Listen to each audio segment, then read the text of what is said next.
Assalamualaikum warahmatullahi wabarakatuh dan selamat jumpa para pemirsa yang terbaik. Pada kesempatan ini kita akan kembali menyaksikan sebuah pertunjukan sastra bahasa Indonesia yang akan digelar oleh kelompok 5 ya, dengan judul Legenda Malin Kundang. Cerita rakyat dari Padang, Sumatera Barat. Mari kita berikan aplaus kepada kelompok ini.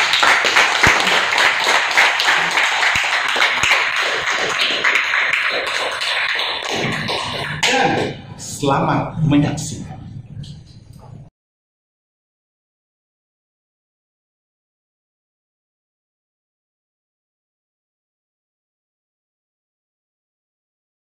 Pada zaman dahulu, di sebuah perkampungan nelayan di pantai air manis di Padang, Sumatera Barat, hiduplah seorang janda bernama Mande Rubaya dan seorang putranya bernama Malin Kundang. Mande Rubaya amat menyayangi dan memanjakan Malin Kundang. Malin adalah seorang anak yang rajin dan penurut. Mande Rubaya sudah tua. Ia hanya mampu bekerja sebagai seorang penjual kue untuk menafkahi dirinya dan anak sematawayangnya.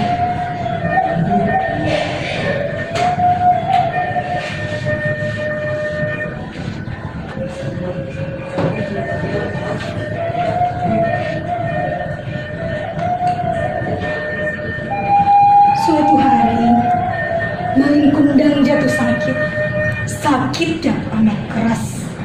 Nyawanya hampir melayang.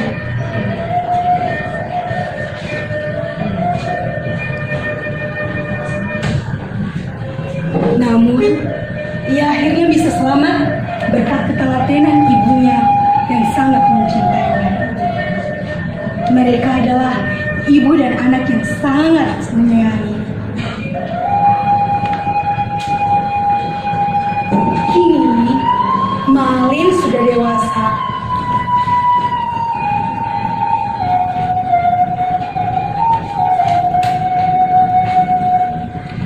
Ia meminta izin kepada ibunya untuk pergi merantau ke kota.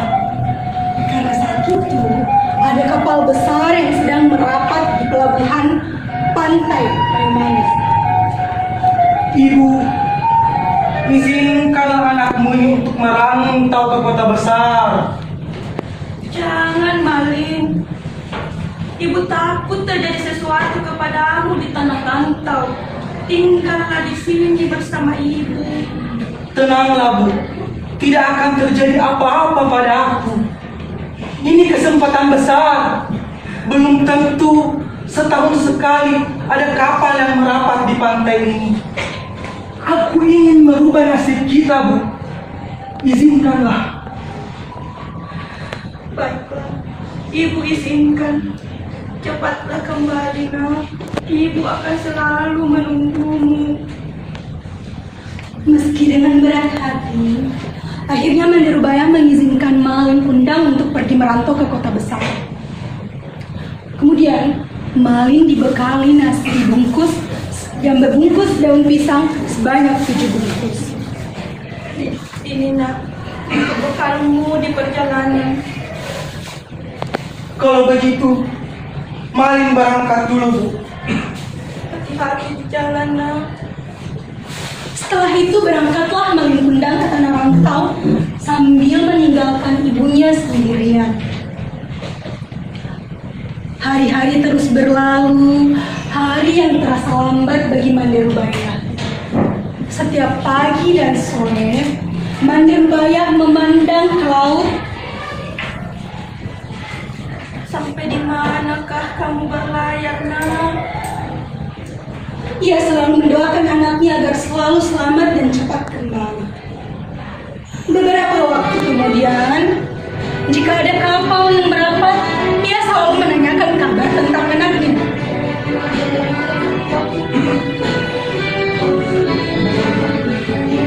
Di mana anakku Malin? Apakah dia baik-baik saja? Mengapa dia tak pulang?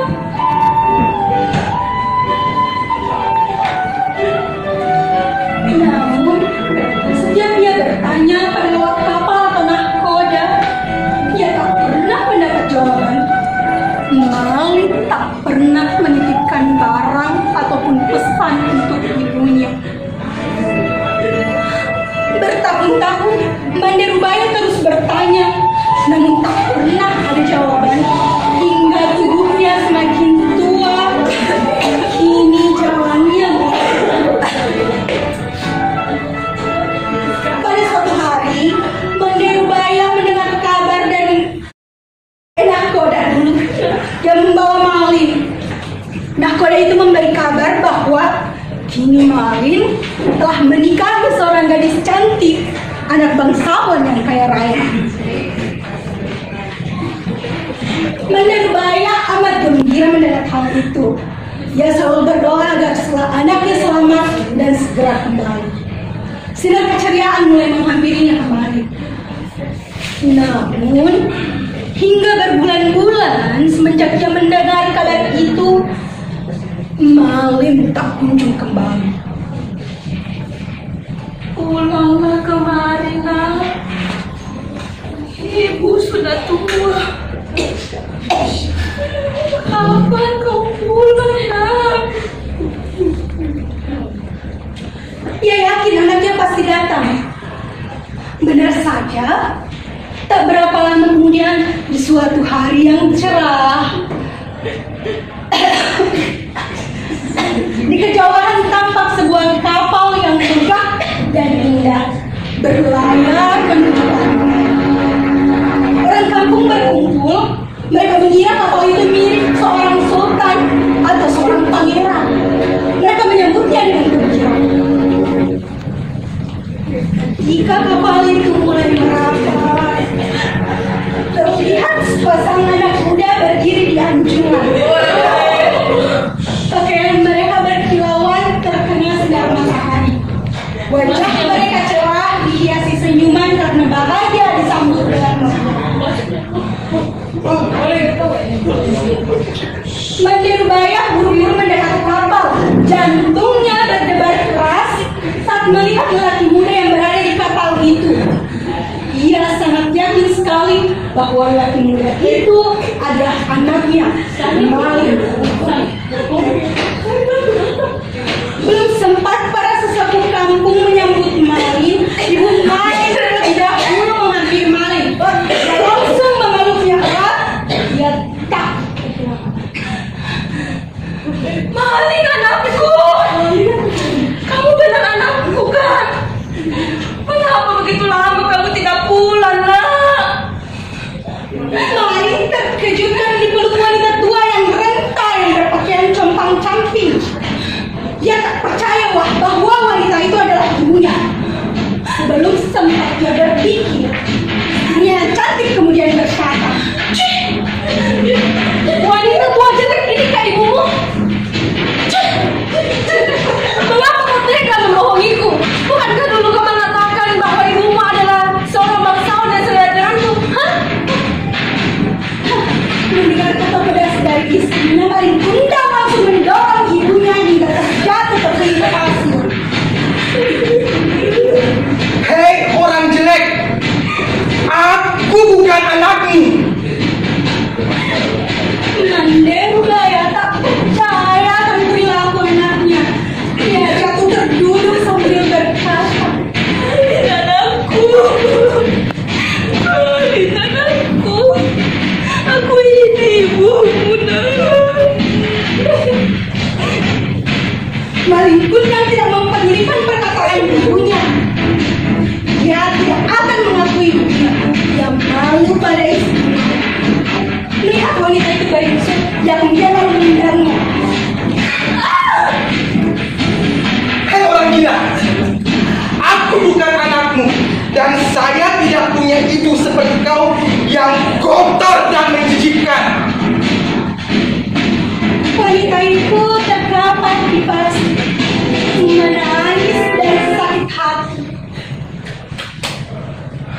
Orang-orang yang melihatnya ikut terpana dan kemudian ikut pulang ke rumah masing-masing.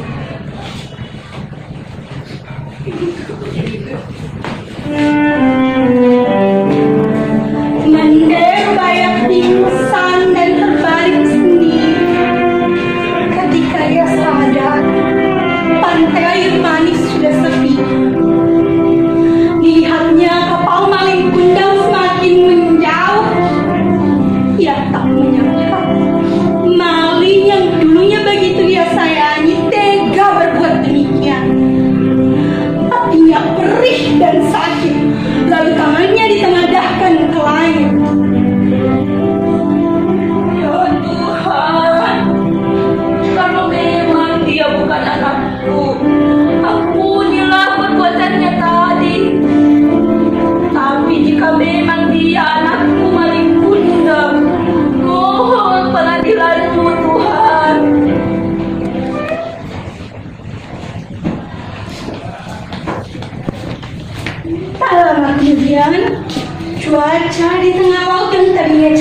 Esoknya, saat matahari pagi muncul di ufuk timur, badai telah reda. Di kaki bukit terlihat kepingan kapal yang telah menjadi batu. Itulah kapal Malin Kundang. Tampak sebongkah batu yang menyerupai tubuh manusia. Itulah tubuh Malin Kundang, si anak burhak. Di sela-sela batu berenang-renang ikan teri, ikan belana, dan ikan tenggiri. Konon, ikan-ikan itu adalah serpihan tubuh istri Malin Kundang yang mencari Malin Kundang.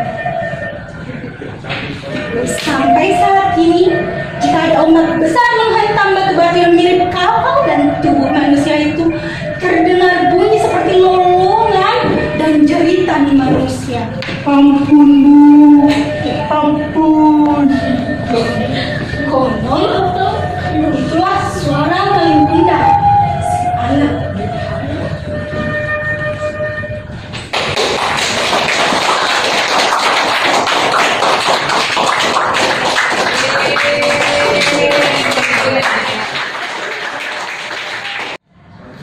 Silakan dimulai. Ya, jadi demikianlah hasil dari penampilan kami yang berjudul Legenda Malin Kundang, cerita dari Padang, Sumatera Barat. Untuk itu kami membuka sesi tanya jawab jika ada yang ingin bertanya, dan kami juga membuka jika ada yang memberikan kritik dan saran kepada teman-teman. Silakan.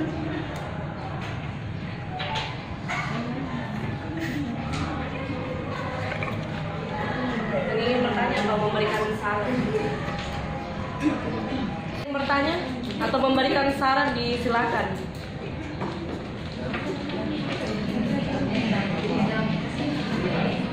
Fajriani, mau bertanya atau memberikan saran? Gabungan mungkin. Oh iya. Terima kasih atas kesempatan yang diberikan. Saya sangat mengapresiasi karya yang ditampilkan tadi. Saya mau bertanya, apa sebenarnya nama yang ditampilkan itu? Apakah dia masuk dongeng, ataukah storytelling, ataukah apa? Ataukah cerpen yang didongengkan, ataukah dongeng yang dipentaskan, atau seperti apa? Berikan penjelasannya. Terima kasih. Terima kasih. Jadi saudara Fajriani ingin menanyakan bahwa yang ditampilkan tadi itu namanya apa? Apakah dia storytelling? Apakah dongeng yang dipentaskan? Seperti itu. Ya. Kemudian ada yang ingin bertanya selain saudara Fajriani? Jika tidak ada, dijawab dulu. Ya. Kepada saudara Sulki, silakan menjawab pertanyaan tadi. Baik, terima kasih atas kesempatan yang diberikan. Jadi saudara Fajriani menanyakan sebenarnya jenis pementasan yang kami bawakan itu apa jenisnya? Apakah drama, storytelling, dongeng, atau bagaimana? Jadi seperti yang sudah Bapak jelaskan tadi pada bagian awalnya pembukaan, kita menyampaikan legenda Malin Kundang itu, kan tapi kita kemas dalam bentuk mendongeng. Jadi mendongeng itu kalau menurut kami sama dengan storytelling. Kata storytelling itu cuma dalam versi Inggrisnya. Mengapa kami gunakan mendongeng? Karena pada dasarnya sebenarnya kita ingin menampilkan pementasan drama, akan tapi keterbatasan personel, dan kami yakin bahwa dengan setting yang terbatas seperti ruangan kelas ini tidak memungkinkan untuk pementasan drama itu berjalan efektif seperti itu dan leluasa menggunakan setting dan lain sebagainya. Kemudian kami juga tidak memiliki kesempatan, maksud saya seperti kelompok yang lalu itu mereka casting pemain, jadi dia menyewa Joe Taslim sama Iko Uwais. Kami tidak punya dana untuk itu. Kami cuma memanfaatkan sebisa mungkin 4 personel. Kami cari naskah yang tepat yang menggunakan sedikit pemeran di dalamnya. Jadi ceritanya sesuai dan Malin Kundang lah yang kita angkat sebagai cerita. Iya, bagaimana? Terima kasih atas jawaban yang disampaikan tadi. Kemudian saya mau bertanya kembali, apakah storytelling itu hanya yang dipentaskan itu khusus dongeng, ataukah ada semua jenis prosa bisa atau karya sastra bisa dibuatkan storytelling, ataukah apakah jenisnya dongeng saja, bolehkah cerpen atau fabel dan lain sebagainya bisa dijadikan dipentaskan menjadi storytelling. Terima kasih. Sudah.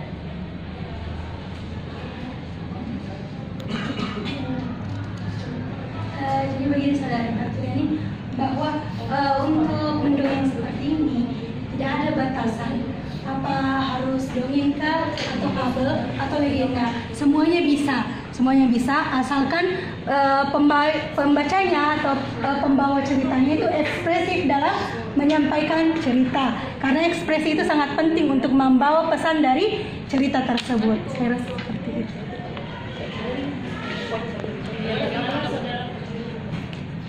Disaksikan itu biasanya dibawakan oleh satu orang.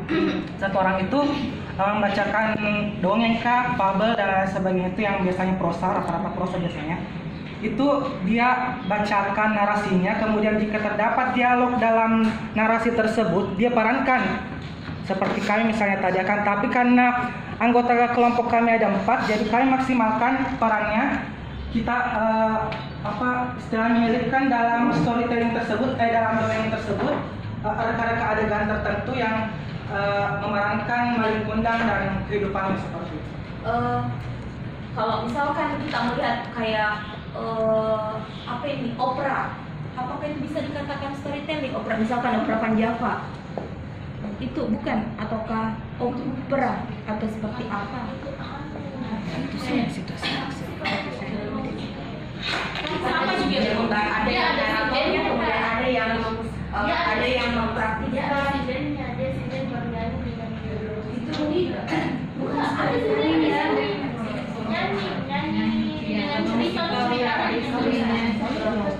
Kalau storytelling itu saya nggak sebenarnya nggak tahu ya. Tapi kalau Ada dalamnya.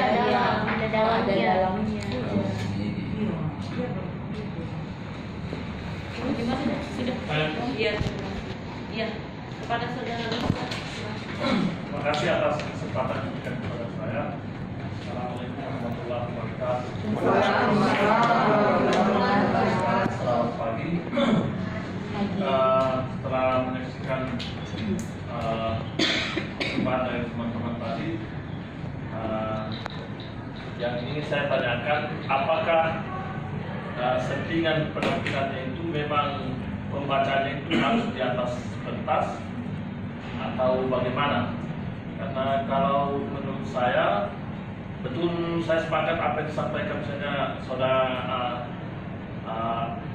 Antur tadi, bahwa kalau storytelling itu dengan mendongeng biasanya kalau saya lihat diperankan oleh satu orang, dia yang membacakan, dia juga yang mengekspresikan. Tetapi kalau yang saya lihat tadi itu justru pembaca teksnya itu justru menghalangi kalau menurut saya. Jadi saya tidak tahu apakah memang ada pertunjukan seperti itu harus di atas pembacanya, ataukah teman-teman sendiri yang setting itu. Karena tapi kalau menurut saya, kalau saya tanya maksimal, sebaiknya pembacanya itu di luar panggung, dan yang didengarkan itu hanya sebagai suara sebagai prolog dari setiap adegannya disampaikan. Karena kalau di atas juga justru itu menghalangi kalau menurut saya. Terima kasih. Assalamualaikum warahmatullahi wabarakatuh. Iya. Begini, berdasarkan hasil kesepakatan dari kelompok kami, seperti yang sempat kami diskusikan sebelum kami menentukan pementasan ini, karena kami ingin memang menampilkan mendongeng seperti itu, storytelling. Nah, yang seperti saya paparkan tadi bahwa storytelling itu biasanya disampaikan oleh satu orang saja, kan, tapi ternyata personil kami ada 4. Jadi kita selingi di bagiannya itu ada adegan. Nah, jadi adegan ini sebenarnya bukan yang menjadi titik utama. Adegan itu bukan menjadi pokok utama, kan, tapi pembacaan narasinya seperti itu. Jika tadi Kak Usra menanyakan bahwa pembacaan narasinya itu menghalangi pementasan yang ditampilkan oleh teman-teman kami. Kalau menurut kami, karena sebenarnya narasi itu merupakan bagian dari storytelling, jadi narasi itu juga membutuhkan ekspresi. Membaca narasinya juga membutuhkan intonasi dan lain sebagainya. Dia juga menampilkan mimik wajah dan seperti itu. Jadi dia juga tidak, maksud kami, terlibat dalam pementasan drama, pementasannya. Awalnya memang pembaca narasi, kami bahkan menginginkan bahwa pembaca narasi juga berkeliling, berekspresi dan lain sebagainya. Akan tapi setelah berembuk, kami sepakat untuk pembaca narasi hanya berada pada satu titik saja seperti itu. Akan tapi tetap menonjolkan ekspresi dan mimik karena kita ingin menghilangkan esensi dari pembacaan dongeng tersebut yang merupakan hakikat dari storytelling seperti itu.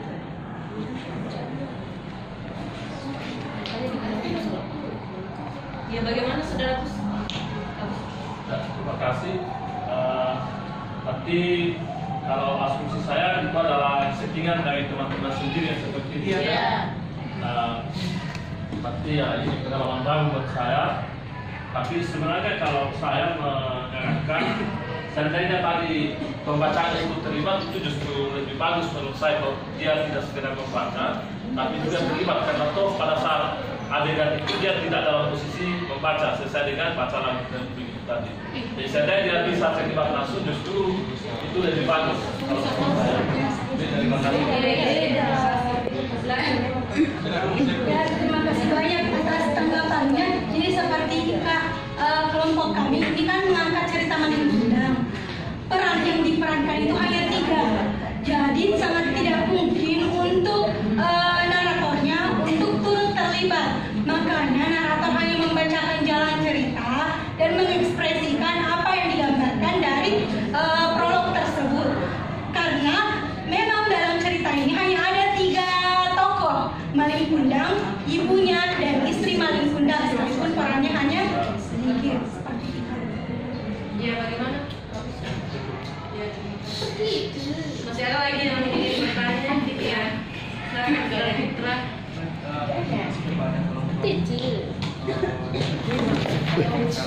Jadi pertanyaan saya adalah ketika tadi mengoptimalkan peran dari tokoh-tokoh, kenapa tidak mencerminkan setting latarnya? Dalam artian kan tadi sudah dijelaskan bahwa ini adalah Sumatera Barat, Padang. Kemudian tidak ada yang mencirikan Sumatera Barat itu. Contohnya ibu ini masih bersifat umum, tidak mencerminkan Padangnya. Padang itu kan kalau ibu di sana bundo, seperti itu. Anak juga di situ ada panggilan khusus untuk anak. Itu mengakrabkan diri sesama orang Padang seperti itu. Nah, itu tidak dimunculkan sehingga latarnya tidak nampak seperti itu. Bagaimana?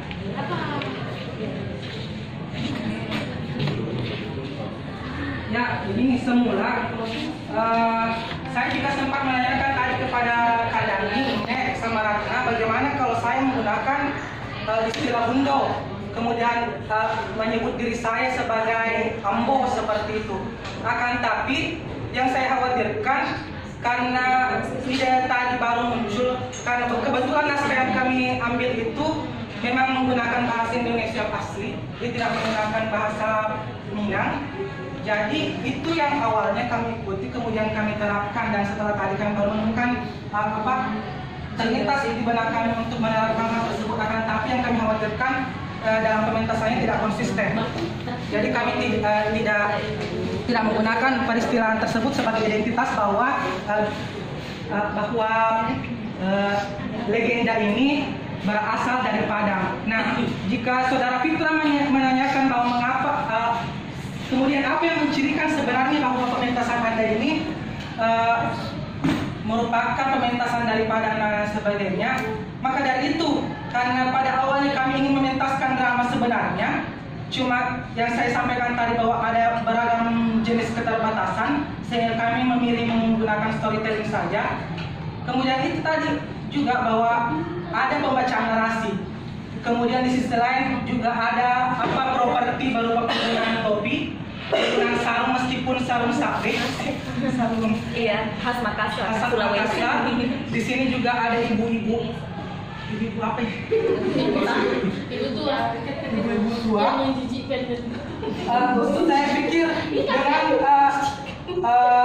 properti seadanya tersebut, saya berharap cukup merepresentasikan. Akan tapi jika ternyata teman-teman belum berkenan atau merasa belum cukup untuk merepresentasikan, kami harap pembacaan narasi tadi sudah cukup menjelaskan bahwa maling kundang berasal dari Padang dan sebagainya. Karena saya pikir juga bahwa mungkin sudah tidak ada yang tahu ya kalau maling kundang itu tidak berasal dari Sumatera Barat. Iya, tidak ada.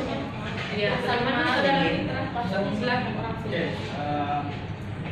saya memahami maksudnya bahwasanya tadi menjaga konsistensi dalam berbahasa.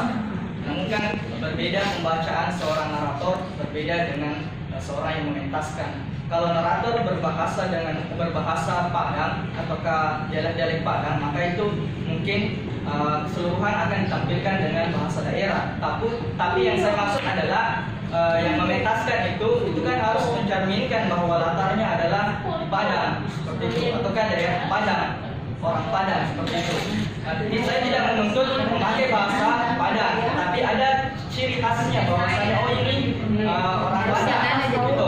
Ini ibunya ibu Padang dipanggil begini, ini anaknya orang Padang seperti ini. Jadi yang kedua yang saya pertanyakan,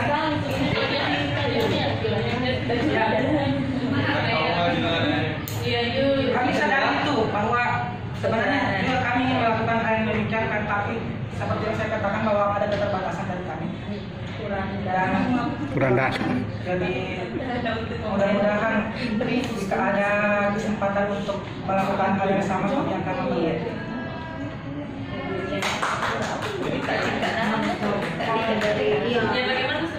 Oke, saya lanjutkan. Jadi kemudian yang jadi pertanyaan saya yang kedua adalah pada saat dialog tadi saya mendengar dialek yang digunakan tidak juga mencerminkan orang Padang. Minimal ada penekanan tertentu yang dilatih yang menandakan bahwa ini memang settingannya adalah Padang. Itu kalau tadi yang saya dengar malah dialognya itu terkesan orang Makassar yang main itu. Jadi mungkin ada sedikit dialek, bukan bahasanya, bukan bahasa daerah, tapi dialek. Seperti contoh saya nonton filmnya Zainuddin Hayati, dia mencerminkan ciri khas daerahnya masing-masing.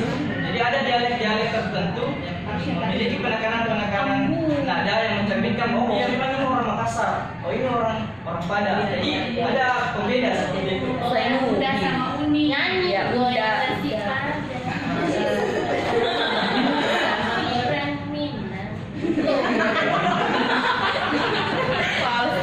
dari Uni ya tadi. Udah.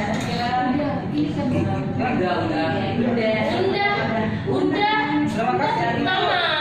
Sebagai muatan masukan bagi kami, karena kami sudah jelaskan tadi sebelumnya. Kami juga tidak bermaksud untuk menyampaikan dialog kami dengan menggunakan dialek Makassar, karena saya bukan orang Makassar. Saya tidak merasa bahwa dialek yang saya haturkan tadi itu menggunakan dialek Makassar. Jadi mudah-mudahan ke depannya lebih baik. Maklum badannya ini tadi bagus. Terus dari kostum juga ibu yang sekarang lagi bertanya memberikan salam. Oh ibunya yang diperhatikan tadi dia yang kayak tadi ibunya tadi iya masih ada yang bertanya atau memberikan ya audiens Jadi sebenarnya nama tokohnya itu sebenarnya namanya Malin. Ya, jadi Kundang itu dari julukan dari orang Padang sana. Jadi Kundang itu artinya karena kemana-mana ibunya itu selalu orang Makassar katakan di dek kemana-mana, makanya dikatakan Malin Kundang. Ya, jadi mungkin salah satu ciri bahwa dia bisa menggunakan bahasa di sana. Jadi Kundang itu adalah julukan karena sering di dek kemana-mana sampai di isi Malin Kundang. Oke, silakan tutup.